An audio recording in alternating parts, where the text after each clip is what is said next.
Welcome back to the brokest guy in the room. This is Chris Kushner. I'm recording now. It's the first morning waking up back home in my own bed, my own home. What a journey it's been. If you've been following along on Instagram, it's @theChris1. Here, of course, the brokest guy in the room, Christopher Kushner. I've been away in Bali, Indonesia for about a month. This all started me kind of reacting to some different life circumstances, some challenges you could say that had come my way. In the middle of the night, randomly one night, I saw this advertisement about a party in Bali called Lux Week, and it was. Anyway, it presented an opportunity to go to a place I had always wanted to go, but I had always wanted to go for spiritual cleansing. This presented an opportunity to go there to, blow off some steam and I guess be an idiot for a while. However, it was a vehicle to get to a place I wanted to go, so I responded on instant and booked this trip. I'm a pretty impulsive person, but I tend to make a decision, stick with that decision, and try not to ever second guess it. Fast forward to the time it starts getting real. I remember a couple of weeks before the reality of everything settling in with, the impending fact that I was about to go across the world. And one of the ever-present thoughts is Crohn's. I have Crohn's disease, and hours on a plane, uncertainty of bathroom availability, and safe foods to eat, and the plethora of other considerations that kind of ensue. It can be a lot. It can be a lot.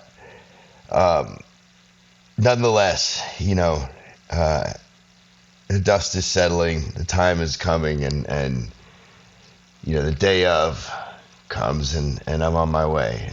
I kiss my wife goodbye. My beautiful wife, Kara, my store manager, Dan, my right hand, my partner, drives me all the way to the city, drops me off. And before I know it, I'm on a plane to Indonesia. Actually, I guess you could say first I was on a plane to Frankfurt, Germany, and then from Germany to Singapore, and then from Singapore to Denpasar, which is in Bali. I get there, and right away, you could say opportunities present to focus on things that could get you riled up and send you down one direction. So I start to become aware of this because, in the past, I've succumbed to that. I kind of allow myself to go down the wrong track and find the negative things that one could easily focus on when those don't need to be the things that I search for. And me believing inevitably that I'm going to find whatever I search for. So most notably, I'm the last one to get there in this group, and everyone else has kind of already made their way to this beach club. I believe it was called Finn's Beach Club. And so, I kind of get dropped off at my villa, which is down a beaten path, admittedly down like this alley with this little dirt road. The only reason that I was not fearful for my life was because I saw there was at least this restaurant there called Beer Garden, which didn't look like any restaurant I'd ever seen. But, it was... Anyway, a guy takes me to the villa. I get to the villa, pleasantly surprised, beautiful place. Kind of tells me I got to get my stuff together, get ready. He's going to take me over to Finn's, and I'm going to meet everybody. And so I head over to Finn's, and I don't know what people look like. I don't know who I'm looking for. Randomly, I'll see messages on this WhatsApp group thread that, people saying like, oh, we're here, blah, blah, blah. And so I'd respond, I'm here, I'm sitting here, I don't know anyone, whatever. This game of cat and mouse goes on for, long enough to where I finally give up and catch a ride back, which first night there, I don't even remember how I did, if I hailed a cab or whatever. But so I get back to the room, and I start seeing on the group thread this whole this series of messages of one of the people who I think was supposed to be living in my villa, or yeah, what I'm certain was supposed to be living in my villa, is apparently it was her birthday. And apparently her expectation of this event at Finn's was that Finn's, this independently owned restaurant, had nothing to do with the group. You know, it was a big beachfront restaurant thing, which closed at midnight on this particular day. I guess her birthday was the next day, so at midnight it would be her birthday, and her expectation was that they would stay open later and reserve staff to come and pour shots for them after midnight. And she also, I guess, assumed that this was the responsibility of the group we were with, Lux Week. And so she's, the long and short of it is she didn't get what she wanted, and she was very upset about it. And so she was trying to rally other people to get upset about it by way of this group thread.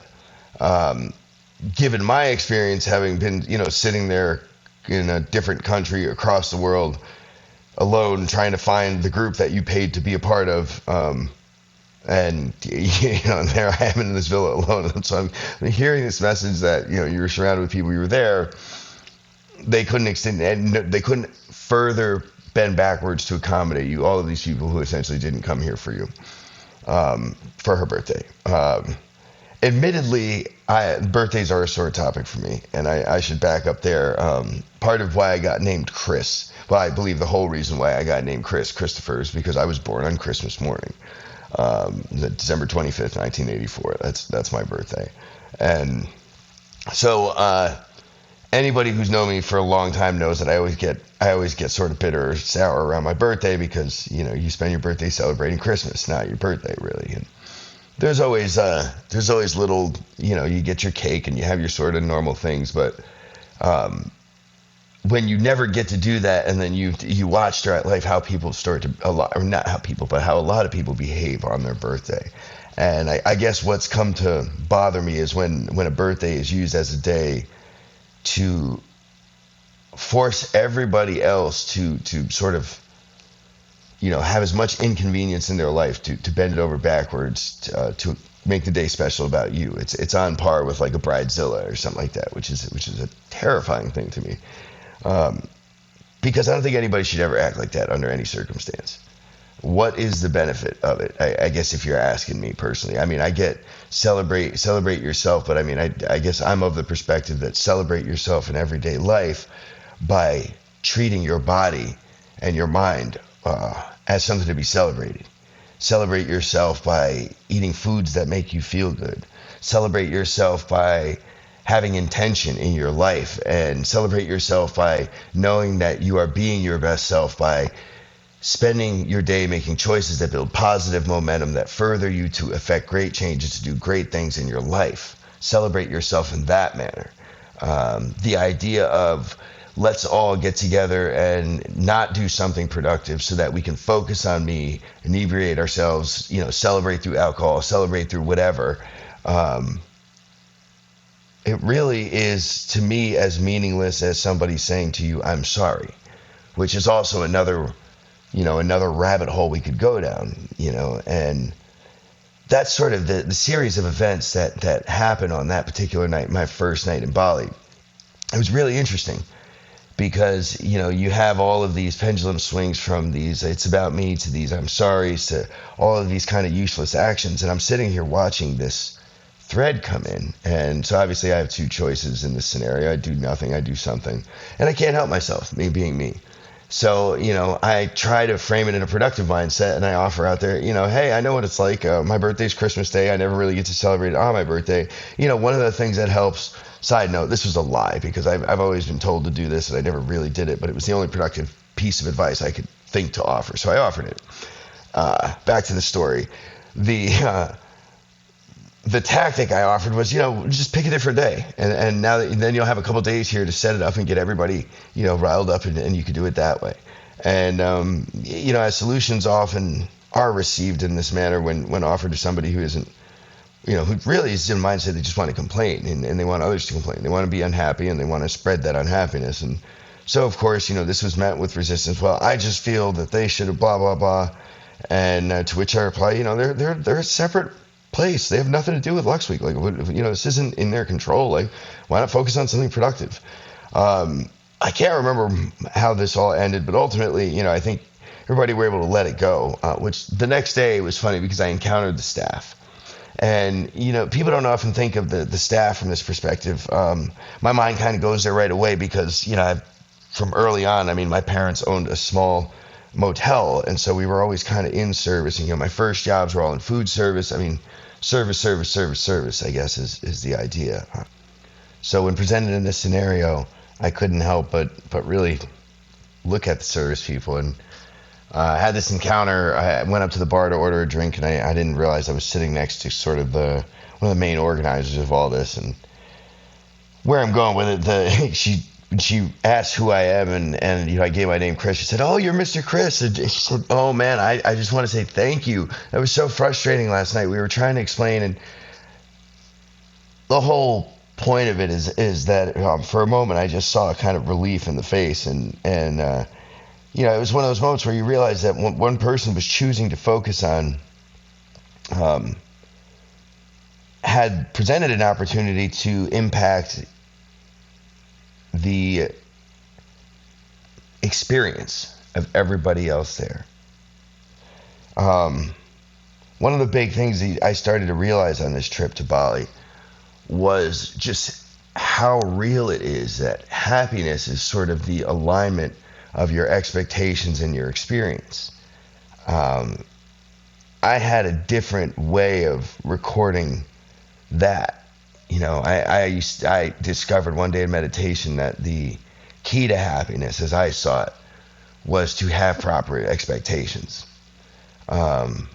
Moment of synchronicity that would occur later on that I'm sure I'll reference again in future episodes, was in a yoga class with Ian Young, Mr. Ian at Yoga Effects, which you've heard me talk about in a previous episode. That was how my trip in Bali ended up from 7 nights to 30 nights, or 29 nights, but who's counting? And in that class, Mr. Ian said, that happiness is nothing more than the alignment of your expectations and your experience. I recognize now that the use of the word alignment was a strategic placement that also is a recurring thing. And it's because of its relevance to yoga and yoga's relevance to everything we do in life. This is a point that I will probably reference over and over and over again. I wish I could remember the exact wording, but one day I'll have him on the show and hopefully he can repeat it as he did in class, that yoga was something of a science of the perfect alignment of your body and your chakras with the universe. And that in doing so, you sort of reach a stillness, a connectivity with everything, a clarity that causes a release of so many different things in your body, which is why I think at the end of these classes we were having waves of emotional breakdown. These classes. Back to this day in day 2 of Lux Week. And I guess without realizing what I was doing in this episode, I guess what I am doing is sort of summarizing the past month, past 2 episodes. I wish I had recorded more, but we'll certainly revisit all this and get it all out there. But day 2, was sort of the first full day really of this thing. And I believe on day 2 we had it was either a yacht party or at a private island, or it was something in the cliffs.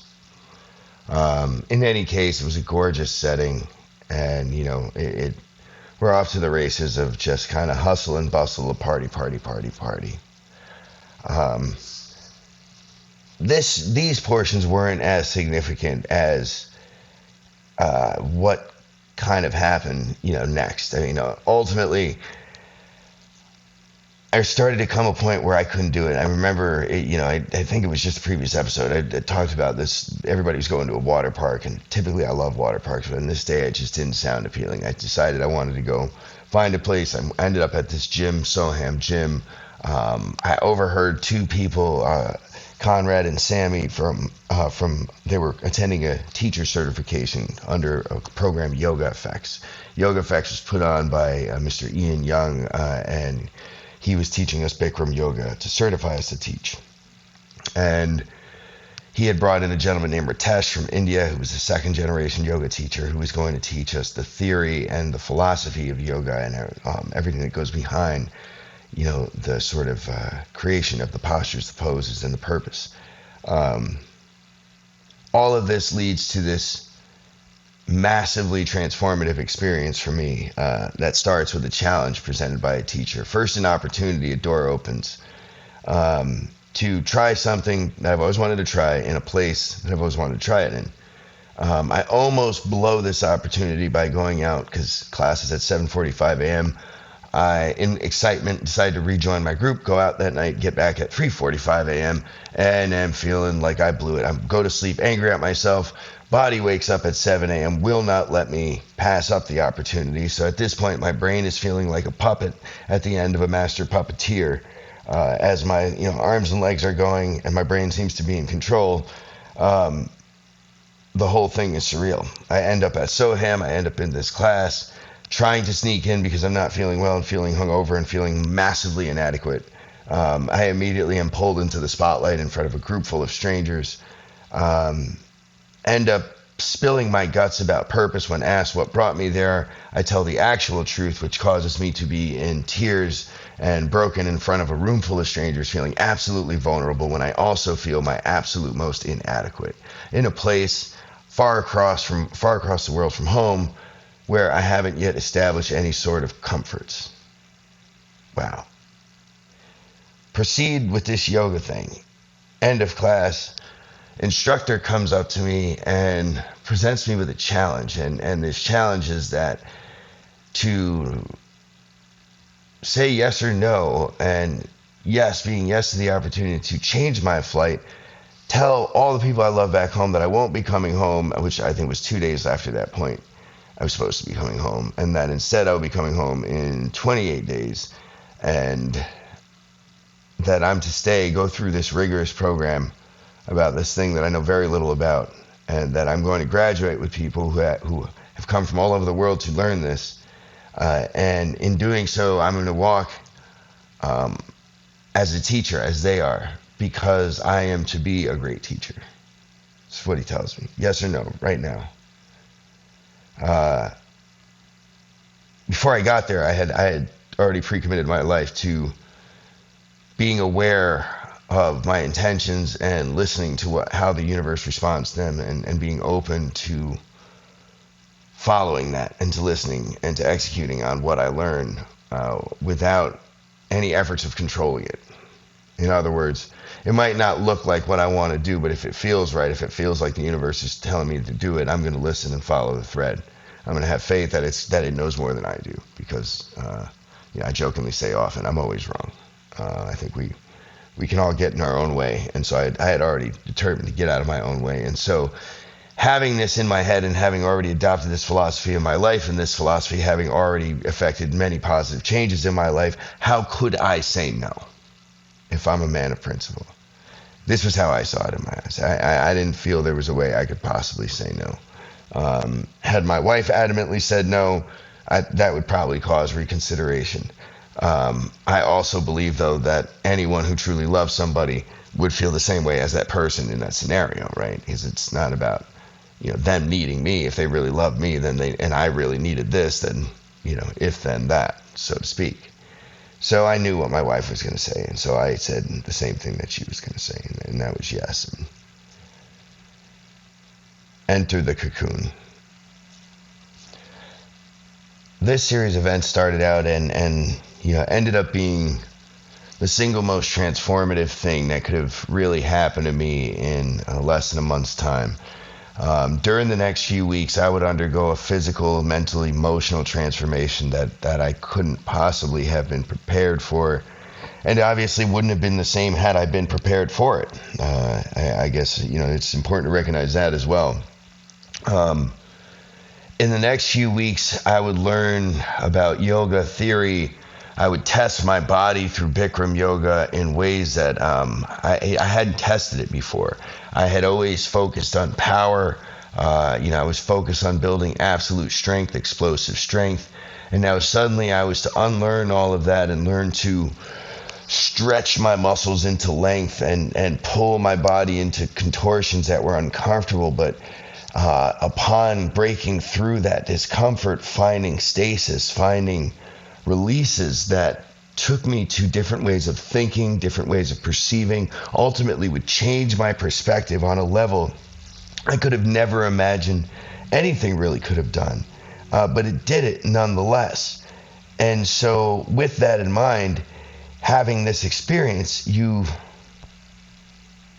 emerge a different person. Now I had breakthrough after breakthrough after breakthrough. I ended up taking some time to hike a volcano, to experience the sunrise atop Mount Batur after embarking on a 1:30 a.m. trek from base camp to summit. Got to see wild monkeys. I got to reach my hands into a steaming crater and emerge with rocks, real chunks of lava. I got to befriend locals. I got to learn about their culture. I got to experience spiritual and energy cleansings. I got a chance to heal. I got a chance to lose myself, find myself again, realize that the myself that I now knew was a completely different man, and make that man my best friend. Holy cow. Holy cow. There's a couple of pieces of poetry that I wrote during this time, and I'm going to share a few of these during this podcast, because this episode is really about reflection over the things that have happened, and sometimes the best way I can do this is through poetry. So the first was after the healing. After days of real intensity in the yoga session, Amanda Jane was there, a friend, and she offered me a reference to a healer. And I met with this healer. It was a Saturday night, chose not to go out and celebrate my first week through class. Instead, I had this healing. And afterwards, this is what I wrote. In the healing. Today, I encountered the loudest silence of my life. A 3.5-hour lifetime. Far from slumber, beyond awake, was it real? If so, does that call to question the reality of what I've come to know as my memories? The very things that have shaped my perceptions and limited my aspirations suddenly feel like figments of a foreign imagination. I woke this morning excited for a great challenge. Given all the emotions available to the brain, I journeyed to joy across a river of pain, but I did not reach the other side. I've done this before. But I don't remember this ending. Perhaps this is a different story. In this story, the hero folds.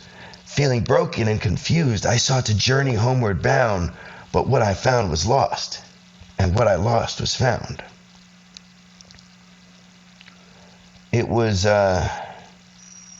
interesting. You wake up the next morning, sort of battery recharged, and what I remember was that in the next class, I had what you would call a breakthrough session. I had this session where I had kind of gone through and reached the breaking point. I had been ready to give up. I had experienced all of that. I had hung in there through that. And another thing, the same person who threw out the reference to the healer threw out a phrase that ended up being a mantra that I could focus on, and that's never quit before the miracle happens. And it was just a reminder that the most difficult point in the journey sometimes is crossing the finish line. It's that very last step, particularly when you don't know where the finish line is, when it's not so defined. All you know is that you're supposed to keep going until you experiencing it. I guess for that matter, it's almost like sex. It's almost like having an orgasm. Sometimes in sex, if you're trying to give your partner an orgasm, you don't particularly as a man, I mean, let's be honest, guys, you don't always know when it's about to happen. And sometimes it can be really frustrating. Sometimes you can think you're just never going to get there. And then, boom, it happens. And all in that moment, was it worth it? How devastated would you have been if you would have stopped just before? How devastated would your partner have been if you would have stopped just before? Never quit before the miracle happens. The next day in class, I got completely lost in Mr. Ian's commands. It was particular in standing head to toe position. And as he's describing that you're going to grab, go down to the floor and bend your knees, touch your hands to the floor, and slowly come up. And as you do, you're going to keep your knees bent with your forehead on your shins, and you're going to grab the back of your ankles and start to slowly use your bicep strength to pull your body straight, using your forehead against your shins to push your knees back and pull your body straight, and pull your body straight, looking at your toes. Now pull your body down. This is spinal compression, not spinal extension. You're going to pull your body down close to your toes and pull it closer and breathe and exhale and pull. And exhale and pull. A little bit more, a little bit more, a little bit more. Hold it there, freeze. At this moment, waiting for the command change. At which point you release and move on to the next. My eyes open. My legs are locked straight. And my face is on my shins. This moment, to me, was nothing shy a miracle. The next day I wrote the miracle. This morning I was blessed with pain. In my bones I found the chorus while my muscles sang the verse. In my brain began a hymn that sent my body in reverse. No more. At first, no more would try to limit the definition of tomorrow. The past would paint a picture with the paint bled out from sorrow. No more. But soon would come the miracle that was born of my intention. What followed was confusion, for I know not this reflection. One more? One more step into the fire, and burned away my needed comfort. Beneath the blisters I saw forming he who toward which I'd aspire. One more. One more step on solid ground, or I'm gaining traction now. Now I only think of what, not concerned with thoughts of how. What's more, before long the chorus changed, whilst the hymn was in reverse, for the hymn that had been broken had found freedom from his curse. More. So I reached back into the fire, and it was there I'd hold and freeze, and in the stillness sang the choir that a change could now release. Savasana. That last part there, the change and release, was that moment that my eyes open and my face is on my shins. Savasana reference at this point, this is truer to the last pose you do, which is on your bottom. And it's a spinal twisting pose, and essentially your legs are crossed, right knee over your left knee bent on the floor. You're going to use your left arm, reach across your right knee to apply pressure to twist yourself. And as you're twisting yourself, you're kind of going to exhale and let your belly flatten. And every time it does, you're going to squeeze just a little bit more, looking further behind you, just a little bit more, looking further behind you, until it feels like your entire body's twisted up like a pearl necklace, And then in that moment, when you just can't look any further to the side, you're going to hold it there, freeze, and exhale all of that out. Change. And when you hear Savasana, this means it's done. You now assume what's called dead man's pose, and it's, lie on your back, feet heels together, toes fall apart, palms facing the sky. And what Ian would say at this point is, let it simmer, let it come. And the heat and just the experience that hits you following the session at this point, in this particular series of classes, this is where we'd all start crying. We'd all start processing everything that happened, everything that we just went through, everything we experienced, everything that experience represented to us or changed for us in our life. And the amount of change is just unreal. It's just unreal. Processing that, it's this another one just came spilling out. And didn't mean to turn this into poetry session, but I mean, it's really just kind of, if I'm summarizing, these are all pieces of writing, and I hadn't been writing for a very long time. My experience there, and you know, this happened the last time I was in a group meditation setting. I had to go back through, and Robbie Walsh, who I have as a co-host on the show often, he was in the first few episodes, and has been my mentor, my guru. I'll be back now that I'm back here. We'll be having him on again. But we had a group meditation session with him and his heart path healing and coaching. He's got a group on Facebook, on Instagram. Definitely look him up. He gave me the thread to pull to change my life, and that led me right to this moment. And I mean, there really are no accidents, no synchronicities when you live a mindful life. Sounds become music. A quote from Mr. Ian. And so.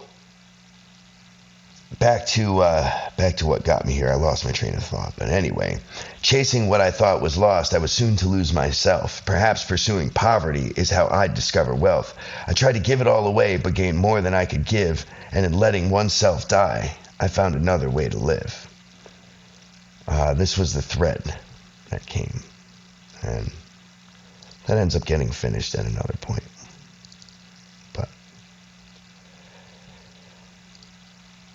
So, changed in ways that I couldn't have imagined. At this point, I think there's still maybe still a few days left from what started out as a week, what ended out as a month-long transformation. Spiritual, mental, even physical. On the physical side, to kind of make the trip more uncomfortable, before I had committed to stay and change my trip to the yoga session, I'd also committed to get a half sleeve done on my right leg for a tattoo that was meaningful to me. On one side was a phoenix representing the number of changes that went on in my life in this particular year. Same reason that on the writing on my right forearm, that contains phrases and words that I live by, credos, mantras, one of which is born at 37. And it's a reminder that at the age of 37, I was able to be reborn, to change in every possible way, to find myself, to love myself, to forgive myself, and to start over. And it was indicative for me as a person who always had to be the first to start everything, to be the earliest. When I no longer was the earliest, it started to feel too late. I was also the first to feel too late. And so, at 37 years old, I became one again, I guess, which is ironic because, 7 plus 3 is 10.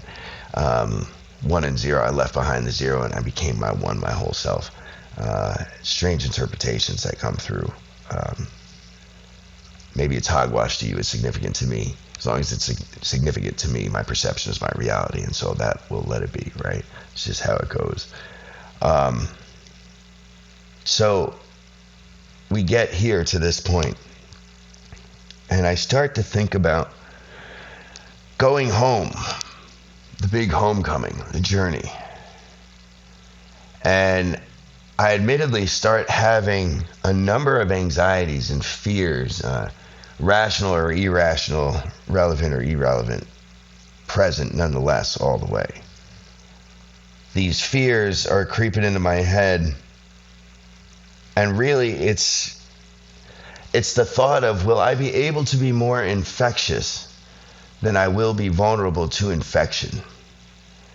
I started to become ever aware of the shift in perception from the moment that I got to the island of Bali. From the moment that I got there, I noticed that people seem to be, at least if nothing else, focused on things in life that made them feel good. From the moment I got there, I was made aware that up until 2 months before I got there, the island of Bali had been completely shut down. As their main offering is tourism, and the recipient of their offering, the main recipient is Australia, due to proximity. So I don't know if this statistic holds up, but I heard as high as 80% of their tourism comes from Australians, and Australians shut the border during COVID, so it became a complete and total disaster financial for them. And yet I get to this place, and here are people who are so thrilled to have you and so joy-filled in life. You very immediately start to acclimate and start to forget about how things are in the West. In the West, we have so much more.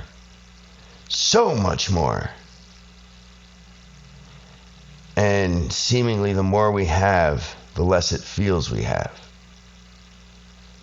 Because over there, they had so much less. But when I look into their eyes, they seem so much more fulfilled.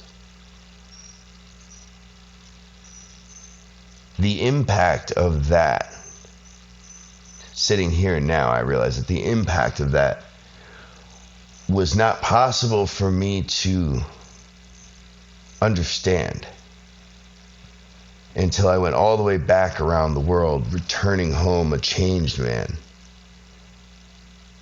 and experience it again, the absence of it now, the reverse scenario, from my changed lens. I can still feel the ripples going from my hairs on my head to those on my toes. It's remarkable.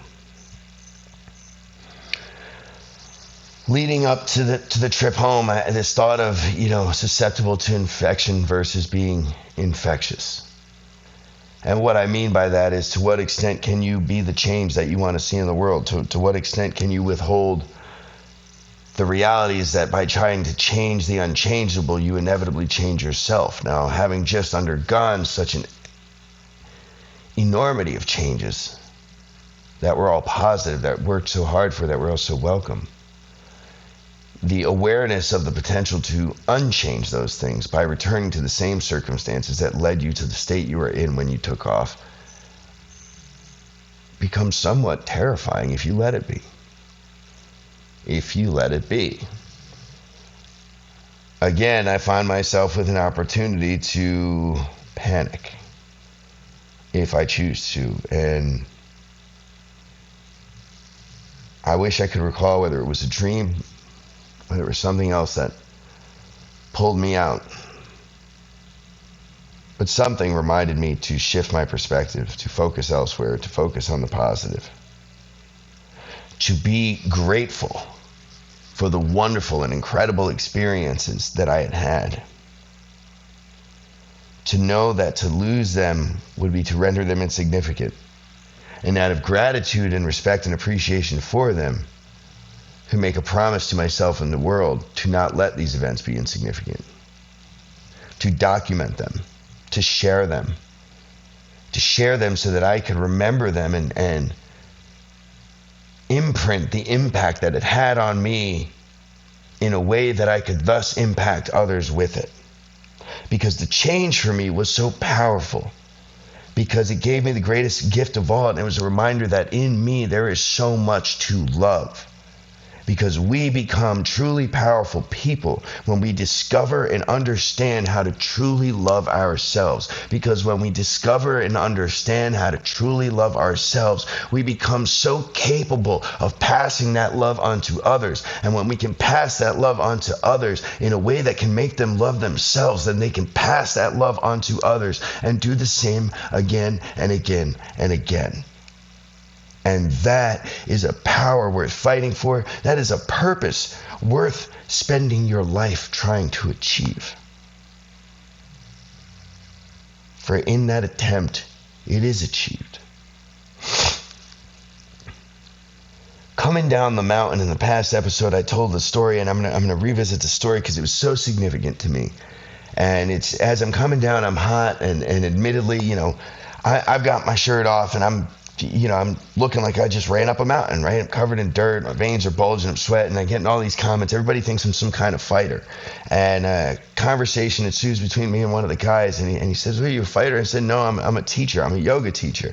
And I said, why would I want to put a bruise on somebody's face when I could put a smile there instead? And, a moment of silence, a pause as he kind of processes what I said, and then a huge smile comes over his face. And I said, you see, that's what I'm talking about right there. And in that moment, it was just like wind actually blew in this moment, made me smile. I always believe the universe is talking to me, and in that moment, I just took that as a little applause, like a little affirmation that, that's what it's all about right there. It made my day. Hopefully it made his. I will remember that moment. I'm certain for the rest of my life. I'll tell this story, I'm certain, for the rest of my life. I'm recording it now so that hopefully people will be listening to it for the rest of my life and maybe beyond, should this impact anybody in such a positive way. Comes back to this podcast. I was so afraid to actually record this and actually put it out there. The first episodes did actually go out to Spotify while I was in Bali. And it had everything to do with, again, falling in love with yourself and having these moments. And I got to the place of comfort of having this moment by discovering purpose and realizing that what I was doing this for was to try and share with others what had happened to me. And why I wanted to share it was because of what it did for me. Because if I could do anything for any other human being on this planet, there's no gift worth giving other than the gift of self-love. Helping somebody find the way to love themselves is the most incredible thing that you could do for anybody, right? Go back to my best friend George. I will have to thank him for the rest of my life. I'll always go back to thanking him for challenging me in the most difficult ways by telling me on a day when I told him I loved him that to stop lying to him, that I couldn't possibly love him because I didn't love myself. And if I didn't love myself, I couldn't have the capacity to truly understand what love is. And without that capacity, there is no way that I could truly and properly love somebody else. So me telling him that I loved him was a flat out bold-faced lie to his face until I put in the work in to find the way to love myself. It hurt like hell. It hurt like absolute hell. But nonetheless, it set me off on a path to acknowledging that something was wrong, that I needed to fix it, and that it was fixable. And so off I went. Off I went, and here we are. So I find a way to fix myself, to start loving myself, to really become the me that's kind of sitting here now. I fast forward to the top of the volcano again, or coming back down, as I had this moment and the smile on this guy's face, this affirmation. On the ride back, there was a couple that I was riding with, and the gentleman that was with them, they were from London, and the guy's name was Leo. And Leo's talking about a flight mishap that they had, and throughout the way up the mountain, we kept having these moments where we were connecting and talking about motivation. There was points of breakdown where they were, they would look up and say, it's a long way to go, or it's intimidating, and sort of the theme was to not focus on the destination so much as the journey and the process being as simple as the very next step you have to take and nothing beyond that. Once completed, you focus on the very next step to take and nothing beyond that. All the while focusing on a single, easily achievable task, all the while building positive momentum with every completion of every single, easily achievable task. The reason I'm saying it in this manner is because this is the manner in which I've come to live my life. One of the ways that I stay dedicated to personal fitness, the core philosophy is simply this, is that to always have a simple, easily achievable goal, and the purpose of achieving that goal and keeping it simple and easily achievable is because the act of achieving it will build positive momentum. And if your day is spent completing simple, easily achievable tasks, then your day is spent building positive momentum. The more positive momentum you build up, the more difficult it is to turn it negative. Therefore, the more effective you will be as a human being in your daily life. this realization, this operation, and this sort of commitment to excellence has helped me strive towards it and constantly strive towards it, and also be ever conscious of the consequence of taking an action that reverses the process, that allows for the buildup of negative momentum.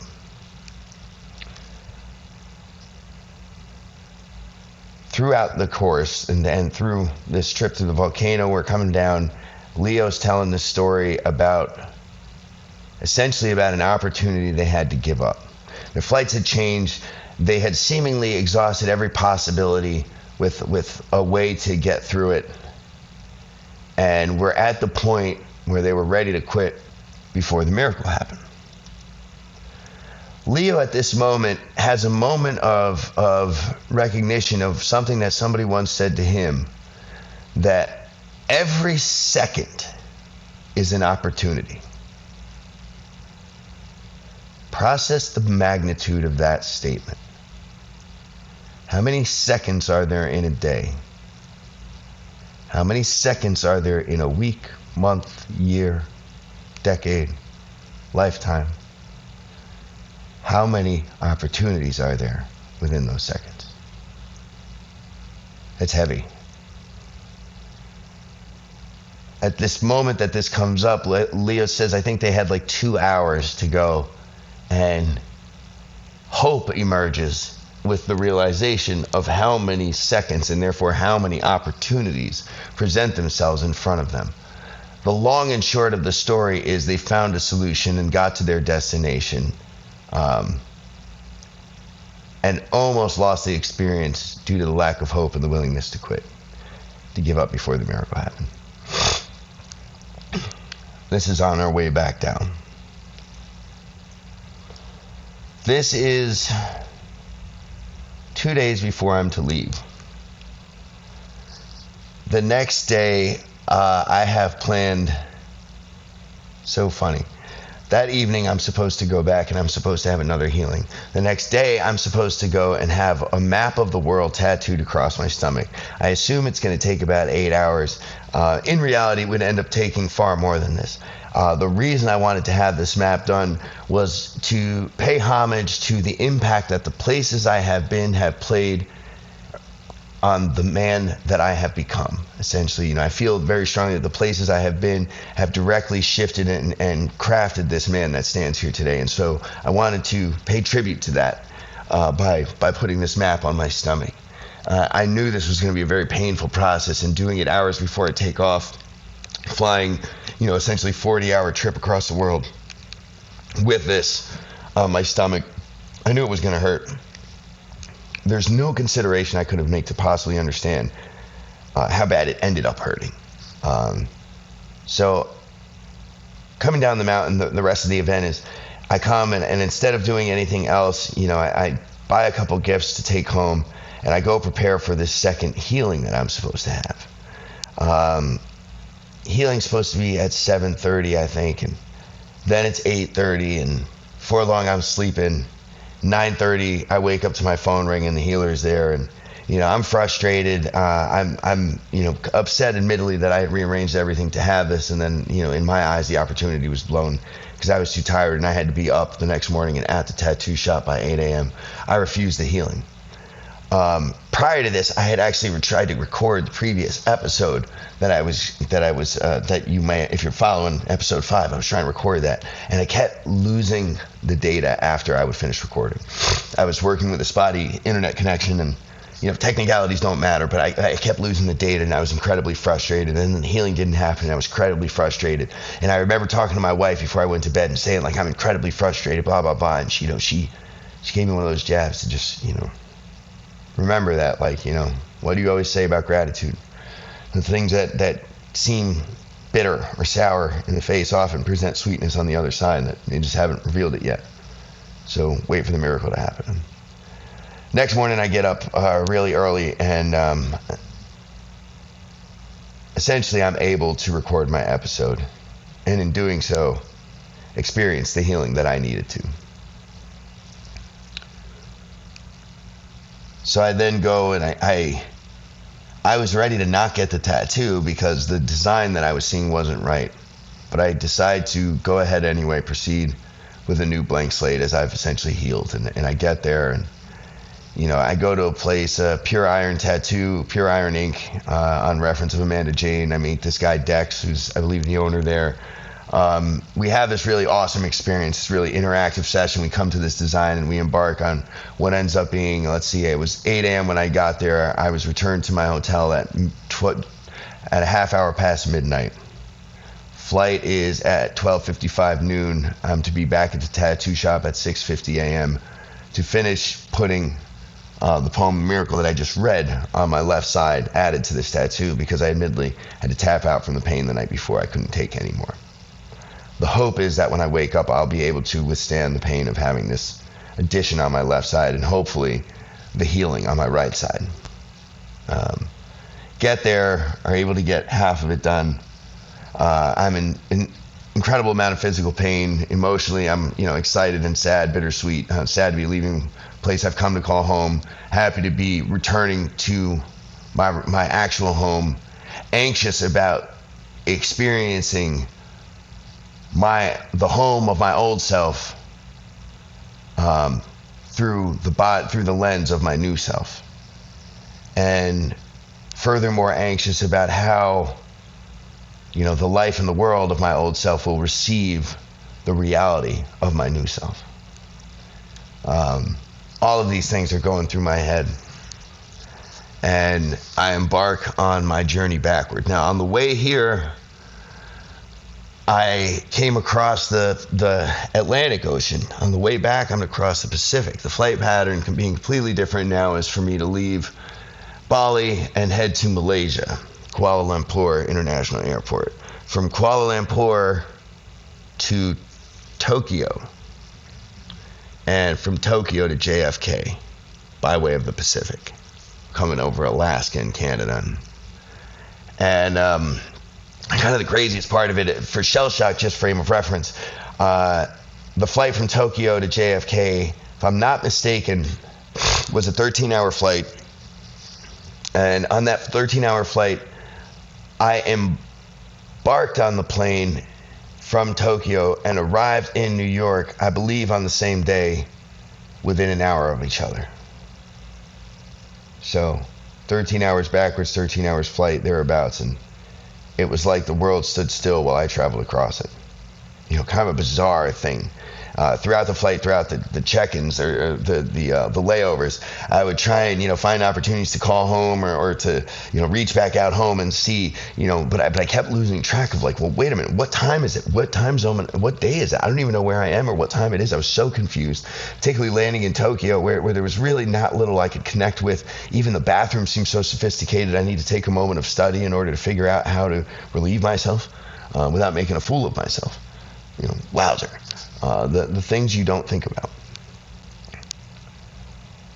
So I get lucky. All three flights end up having whole rows to myself. My wife pushed me to upgrade and moments before the flight, and we actually found a really cheap way to do it by waiting. We were already in converted currency to Malaysian money. The US dollar to the Malaysian was a great conversion, and so the upgrades ended up costing us nothing and leaving me with this great, wonderful flight where I'm getting catered on hand and foot, and watching movies, writing, and experiencing traveling across the world from as most comfortable position as I possibly can.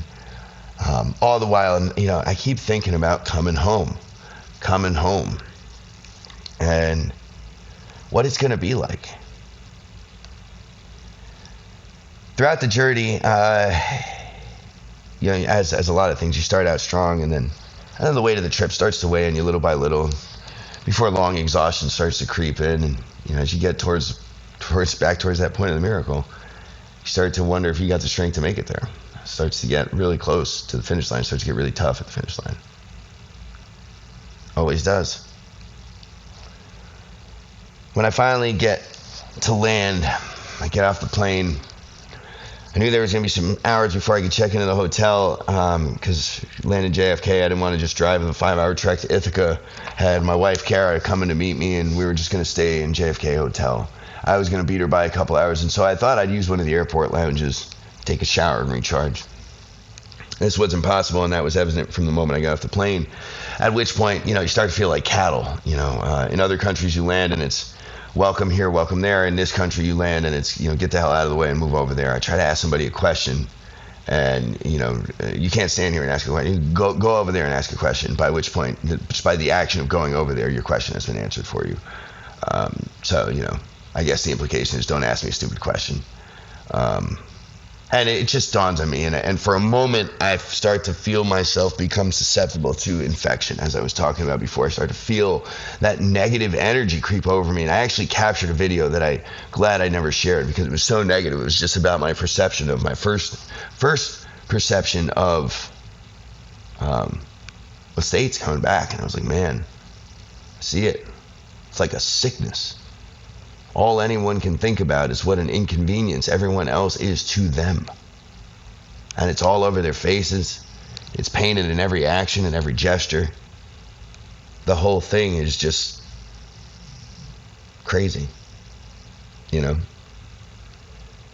Nonetheless, make myself aware of it, decide it's not going to infect me, and I go on and I focus on the fact that my beautiful, loving wife is less than an hour away, and that in less than an hour's time I'll be in her arms and we'll have this hotel and we'll go have a nice dinner and home.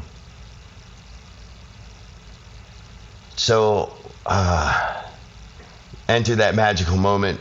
I see her and huge hugs and kisses and love, and we have a great night. We have dinner and we get to be with each other and experience each other, and I'm admittedly though, the one thing she wanted so bad was a big hug, and my entire torso was just ripping in pain because I have this fresh tattoo that is all over my, just from rib to rib. There's no way to avoid it. And so morning comes and we embark home. And the journey is kind of, filled with all these things I'm thinking in my head, and ultimately, we get home. We get to my home and our home. And I step outside, and a couple things I realized, like, man, it's cold outside. Forgot what it felt like to be cold. Over there, you get there, and you're just, immediately you acclimate to a climate that isn't threatening to you. Like, it's hot, but, you can always just kind of go outside, and there's always just water. You can just go into, there's seldom a scenario where the climate felt threatening to me. And the reality of getting home to a climate that I've known my whole life, and suddenly you think about something that you never thought about before that, like, oh yeah, you can't just go outside here. Like, the climate is actually threatening, like it could kill you if you're not prepared for it. And so you are forced to pay attention to it at all times and to be aware of it at all times. And it dawns on me, this is the first moment of experiencing the home of my old self through the skin of my new self. And I'm like, oh man, notable, right? I'm a different person now. People can change. Just side note, I'm just going to throw that in there. You have the willingness to change and the desire. You can change, and it's actually not that difficult. It starts by just changing your surroundings, and you'll change as a person. Nonetheless, I get home with my wife to see my dogs, and my dogs are all excited and barking and being silly. And I get in and I suddenly, it's almost like I picture that scene in Superman when he first kind of realizes his superpowers, and for the first time he can hear the whispers of every corner of the world, and it's so overwhelming that for a moment it almost breaks him down. And I have this epiphany of this phrase, act like you've been here before. And the significance of the phrase to me in that moment was to simply process it and to understand it, like, oh yeah, you've handled all these things before. They were there before for the old you who was less capable, who was less strong. Now you've emerged with this new superpower, and you're just more aware of the things that you used to handle with less awareness. Act like you've been here before. And as I took that pause and let that simmer, that started to just, resonate. And all of a sudden things fell into place. And I realized that I had just run the risk of falling into the same old pattern of chasing without purpose or without direction. right? By simply reacting to these different stimuli, this bill here, that call there, this client here, without recognizing that I am the great conductor, that I choose what I choose to pursue, and that if I do that, I will catch with execution that which I pursue every time. The only way I don't catch it is if I lose track and choose to pursue something else before I've acquired what I set out to pursue in the first place. Recognize the change, recognize the point of impact, and choose to avoid it. In one of the first episodes, I talked about the first time I ever scored a touchdown where, I was running as a fullback, which typically you don't score, and it had this moment where rather than running through the guy in front of me, I actually looked up for a second. It was the first time I ever looked up running a football and realized that I could just go around him, and I did. I went right and left and scored a touchdown. It was like, this huge epiphany that ended up being a metaphor through the rest of my life, to just look up and to be aware that your surroundings are worth reacting to. They don't have to define you. They're worth reacting to. And how you react to them will be what defines you or explains you, depending on your matter of perspective. So, back at home, ready to go to bed, all these thoughts in my head, and I'm looking, and I realize that everything's going to be okay. Everything's always going to be okay, because I won't let it be anything else. And that as long as I am conscious of who this new man is that I have come to love devoutly, that I see in the mirror, as long as I have conscious of him and conscious of the effect that he has on those who he loves and who love him, that I will be able to protect that self and that love. If I allow myself to be distracted by the same stimuli that got me to where I used to be in my old self, then I will be damned to repeat it, right? Those who failed to be aware of history are doomed to repeat it. That lesson now had so much more relevance, because what history meant to me is everything that shaped my perception of what tomorrow might be. Now, it may have shaped it, but I will not let it limit the reality of what it can be, because I can still have imagination. My memories have dictated my reality, or describe my reality. My imagination will shape my tomorrow. In other words, my memories created today, but I can still choose to let my imagination define tomorrow. And so here I am on homecoming, a new man in the same home with a new plan and a new purpose, a new direction. I experienced a growth. And I want you to know that that kind of growth is possible for any of us. But it starts with a true, honest account for what is wrong. What's bothering you? What do you want to change? What are you willing to do to change it? And how are you going to do those things?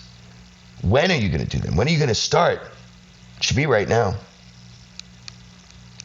It should be right now. Let it be right now. Make it right now. Make the choice. I'll close out with one last thing that was written. This was written on the plane home. Just hours after leaving Tokyo. And it's called Growth. Chasing what I thought was lost, I was soon to lose myself. Perhaps pursuing poverty is how one discovers wealth. Tried to give it all away, but gained more than I could give, and in letting oneself die, I found another way to live. Where I arrived and where I came from couldn't be more far apart. I'd reached the ending of the story to learn it's really just the start. Growing back into a child, I feel a man fading away and embrace a state of wonder in which his work becomes my play. Thought I'd come to mourn a loss, but that wasn't the encounter. The voices singing somber started growing quicker, louder. Soon the feet pounding the ground would more than rival thunder. Famished souls feasting on life had found an ever-growing hunger. They celebrate the discovery of the absence of the end, where brothers grow from foes and villains turn to friends, letting go of all control, for the outcome turns the same. Now all are spreading love instead of spreading pain. Be the change you wish to see. This is what we have come to be. There is always time to wonder, and the cost is always free.